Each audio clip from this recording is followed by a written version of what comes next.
This series contains adult language and depictions of graphic violence. Listener discretion is advised.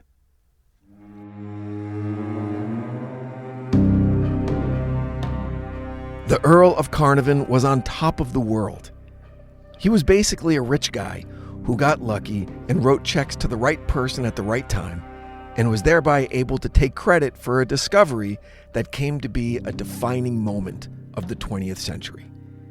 He was like our present-day billionaire class, the rich guy who buys a professional sports franchise, then happens to win a championship, and boom, there he is in front of 100,000 screaming fans holding up the trophy that he had nothing to do with winning. Except, of course, for paying the salaries of every single person who had everything to do with winning. That was Carnarvon. Yes, he did consider himself an amateur Egyptologist, and he spent a great deal of time in Egypt. Summers mostly, ever since a serious car accident. Well, they actually called it motoring back then. He was involved in a motoring catastrophe that left him in really bad shape and required more than a year of painful rehabilitation. And after all that time, he still failed to make a complete recovery, and his doctors suggested avoiding the somewhat harsh British climate. Okay, but is it really that harsh? Maybe a little overcast for half the year, kind of drizzly. But can it be considered harsh to the point where a guy coming back from an accident needed to stay away? I don't know, it seems a little aggressive. Maybe they just wanted to get rid of the guy for a while. But whatever the case may be, this recommendation found the Earl of Carnarvon summering in Egypt, a country and a culture that he soon fell in love with. And that was before he became interested in actually searching for artifacts instead of just buying them for his private collection. He would, quite often actually, participate in the excavations he funded. But not for very long, and never the real, boots on the ground difficult stuff. But hey, let's face it, King Tut probably never would have been found if Carnarvon hadn't gotten involved. Remember, the leading expert on the Valley of the Kings declared the area had been completely cleaned out. It was Carnarvon who trusted the hunch of Howard Carter and funded 5 further years of excavations. So, yeah, he deserved a lot of the credit. Welcome back to The Devil Within. You're listening to part 2 of the Pharaoh's Curse.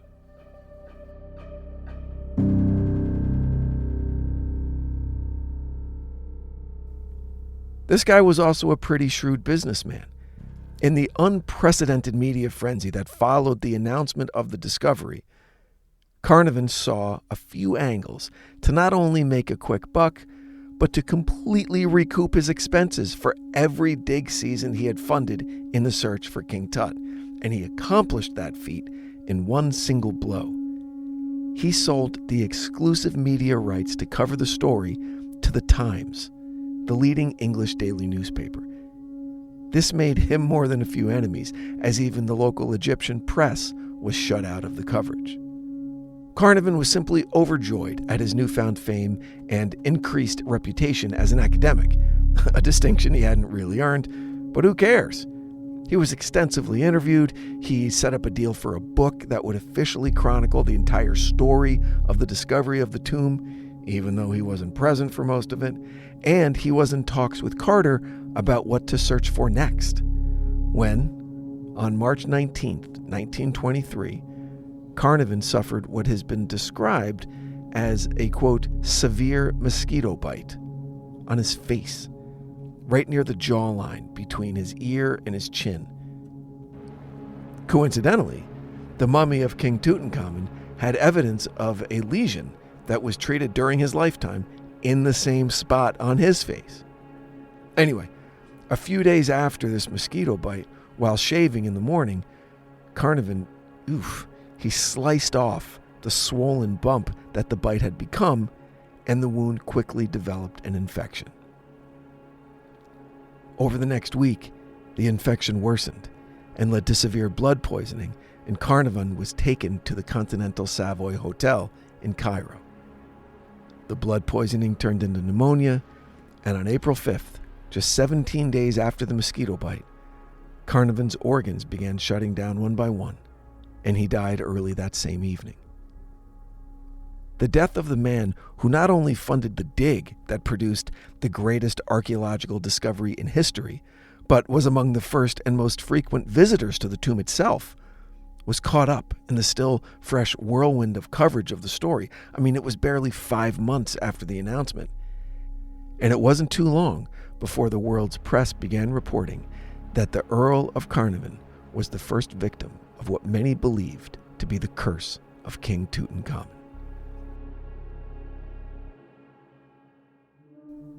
The curse of King Tut roughly translates to, "Death will come on swift wings to him who disturbs the tranquility of the king." Okay, so whispers of alleged curses are as old as archaeology, and sometimes those whispers become shouts. One such case concerned Egyptologist Walter Emery, who, while excavating a site in Saqqara, Egypt in 1971, found a small statue of Osiris, the Egyptian god of death. The find was noted and cataloged, and in order to more fully examine the piece, Emery brought the statue home with him that night to the project headquarters. Once at home, Emery decided to take a shower before dinner, and it was then that his assistant, who was living right next door, heard the cries of Emery coming from the bathroom. The assistant rushed over and encountered an incredible sight. Emery was standing perfectly still at his sink basin, with no apparent injuries, but he was completely paralyzed. To get Emery to the couch required the assistant to drag him as if he were dead weight. Emery would barely survive the night and pass away the following morning. Many colleagues blamed this strange sudden death on the discovery and removal of the small statue of Osiris. Among the most famous Egyptologists of all time, Zahi Hawass happens to be an ardent critic of anyone who believes ancient curses are actually a thing. He's often said, quote, "Fortunately, curses do not exist." But ask him about the mummified child he discovered in a different Saqqara tomb called Kim Abu Bil. On the day the mummy was removed from the tomb, his favorite aunt died. Exactly 1 year to the day later, his uncle died. And a year after that, again to the day, his cousin died. Although not a believer in curses, out of an abundance of caution, the child mummy was sent to the Cairo Museum, where it was reunited with the mummified remains of his parents, who had been discovered in the same tomb many years prior. To his great relief, the next anniversary came and went without any additional deaths in the extended Hawass family. So probably a coincidence. More recently, in 2007, an ancient Egyptian treasure was anonymously delivered to the German embassy in Cairo. A note was attached from the sender that explained that, since he had possessed the relic, nothing but pain and hardship had befallen his family. The note also contained a confession that the relic had, in fact, been stolen, perhaps innocently, as a memento of a family trip to Egypt.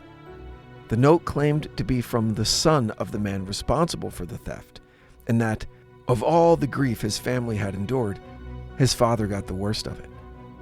Soon after the family's return to Germany with the purloined relic, the father took ill with a mysterious fever, which quickly became, wait for it, complete paralysis, and death followed soon after.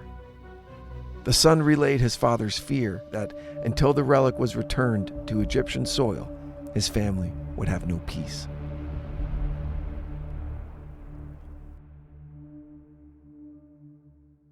As far as actual curses carved into the stone walls of a pharaoh's tomb, there aren't many surviving examples. We should remember that these tombs of the ancient Egyptians have been explored and plundered for thousands of years, and there's a good chance that many have been damaged, including any carvings or other decorations. Plus, Egyptian hieroglyphics weren't even deciphered completely until the 1800s. So early archaeologists wouldn't even have known what they were looking at, even if there was a curse warning about entry to a specific tomb. What does exist, and are pretty commonplace, are what we would consider admonitions or legal proclamations that warned against theft or damage to a tomb, much like we have no trespassing signs today.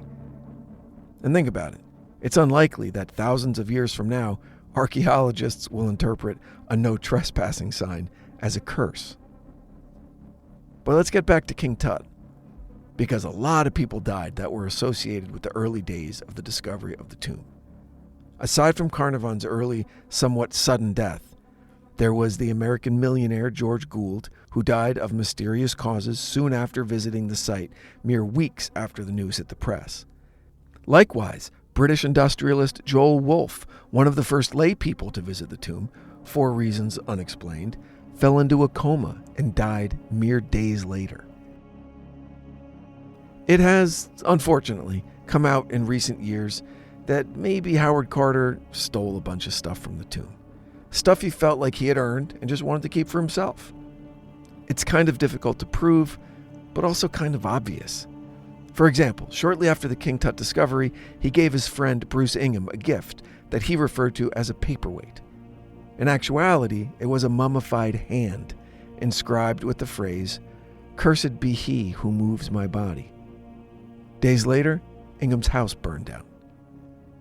Then, shortly after Carnarvon's death, his half-brother, Aubrey Herbert, died of sepsis as a result of dental surgery.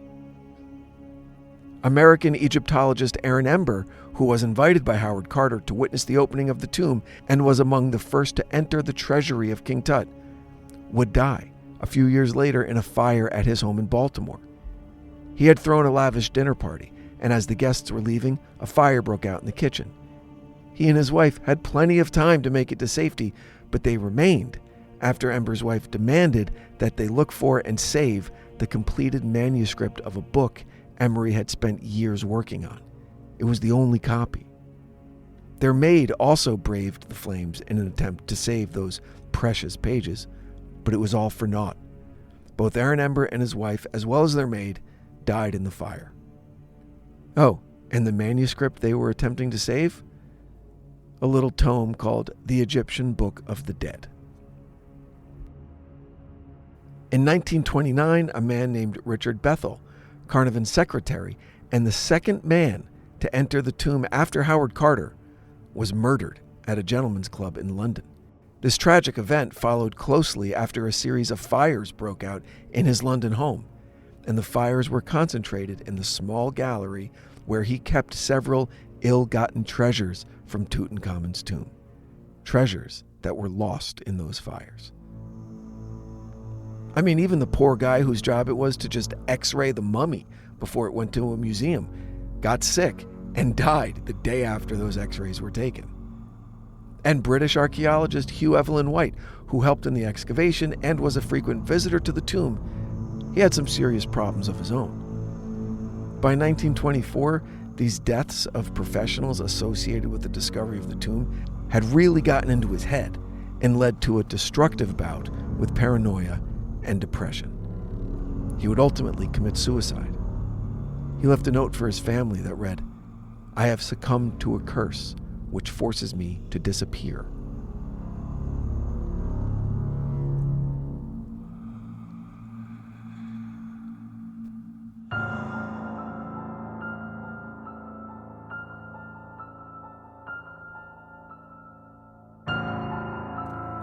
But what about the man himself? What about the great Howard Carter, the man who put Egyptology on the map?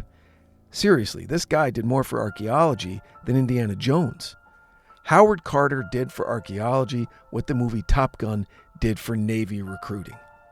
It could easily be argued that Howard Carter not only triggered the curse of King Tut's tomb, but also has been partially responsible for all tomb disruptions for the last 100 years. So what happened to that freaking guy? Well, nothing. He lived until the relatively advanced age of 64, until cancer got him in 1939. And maybe that's because, upon deeper investigation, there was no curse found inside that tomb.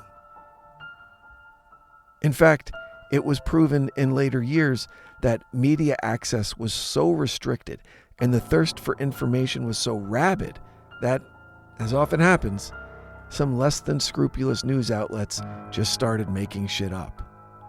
We can blame Carnarvon for this. He refused to allow anyone to give any information to any media outlet other than the Times of London. Shortly after Carnarvon's early death, a local Egyptian newspaper was the first to suggest it was the result of a curse, and they even came up with that fancy "death will come on swift wings" nonsense that an information-starved audience eagerly ate up.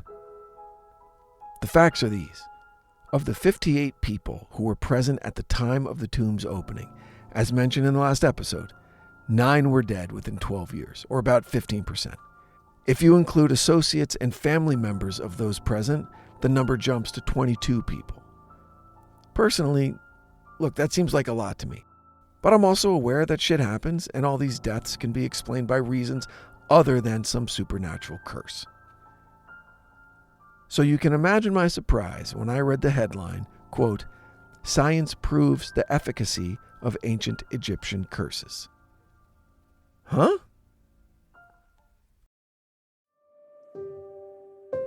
Remember in the last episode, when Howard Carter, upon first breaking through the top corner of the door to the tomb, he lit a candle and poked it through. Now, that wasn't for light on the inside. They had flashlights. The flame was to test the air, to see if it was poisonous and if it would combust and a big fire cloud would kill everybody. But he was onto something there. It would seem that, intentionally or not, in some of these ancient sealed tombs, there existed various airborne bacteria that could be fatal to humans. I say intentionally or not because there is actually evidence that the ancient Egyptians had advanced knowledge of poisons and could have potentially engaged in early forms of germ warfare with their enemies. It's something humans have done for a long time. Defeat an enemy without firing a single shot by introducing disease that an isolated people have no natural defense against. Whether it be 3,000-year-old mold spores, bacteria inadvertently left behind that took over and multiplied in the complete darkness over the millennia. In fact, the toxic spore Aspergillus flavus was found to have contributed directly to several deaths surrounding a tomb opening in Eastern Europe in 1973. Had that medical understanding existed during the time of the King Tut discovery, it seems likely that there never would have been any talk about a pharaoh's curse. But you never know. Thanks for listening. Make sure you're following The Devil Within wherever you get your podcasts so you never miss an episode. You could also check out our socials at The Devil Within Pod on Instagram, Facebook, and YouTube. Until next time, stay safe out there. The Devil Within is a Cloud 10 Media production, recorded live at Bel Air Studios in Los Angeles, California. Written and produced by Brandon Morgan. Executive produced by Sim Sarna. Our post-production supervisor is Bruce Whitkin, who also provided original music for this episode. For The Devil Within, I'm your host, Brandon Morgan.